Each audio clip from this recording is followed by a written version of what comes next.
वो सभिनी जो छा ख़्यालु आहे त पग दिलावर जे सिर ते रखी वञे या न? सावल हिक वॾेरे जे सिर जे मथां पग लाहे वरी ॿिए जे सिर जे मथां पग था रखो। जेकॾहिं हुन जे मुतबादल को ॿियो शख़्स आहे त ॾसियो, उनखे साम्हूं हाणे बीहारजे, पग हुन जे सिर ते रखूं। अथव त को ॿुधायो। जेकर तव्हां मां को बि चङो मुड़ुसु थियण लाइ तयारु आहे त असांजूं वफ़ादारियूं उन सां गॾु हुजूं। ईअं त मां बि चवंदुसि इहो फटको मूंखे ॿधाए छॾियो, ॿधाईंदो।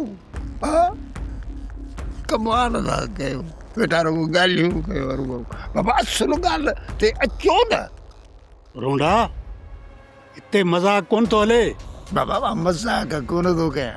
ॿुध हे भला मुंहिंजो बूथ मुबारक कोन थो वणे या मां तोखे चङो कोन थो लॻां? हा असां मां जेके चङो चूंडियो वञे त पोइ हिते कहिड़ो माण्हू आहे जेको हिन चंग मुड़सी जो ॿार पंहिंजे कुलनि ते खणी सघे ऐं सॼे ॻोठ खे गॾु हलाए सघे? सावल खान में उहे गुण आहिनि ही चंग मुड़सी जो फ़र्ज़ु निभाए सघे थो। असां बि इहो ई चाहियूं था त सावल चङो थिए। बाबा असांजा इख़्तिलाफ़ त पंहिंजी जाइ ते, पर असां में चंग मुड़सीअ लाइक़ु सांवली आहे। बाबा मां बि ईअं ई थो सम्झां, जेकॾहिं कंहिंखे बि एतिराज़ आहे त उहो बि पंहिंजी राय ॾेई सघे थो।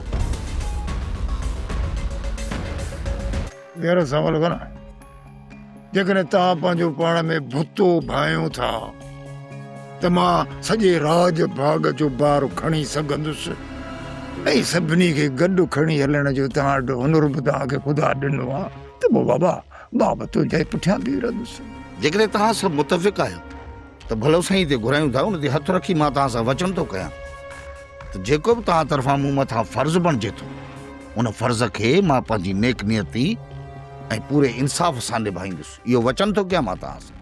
ऐं तव्हांखे भले साईं ते हथु रखी मूंखे साख ॾियणी पवंदी त तव्हां बि पंहिंजे दिलि मां कीनो बुग़्ज़ कढी ऐं जेको कुझु आहे उन खे पासे ते रखी मुंहिंजो साथ ॾियणो पवंदो।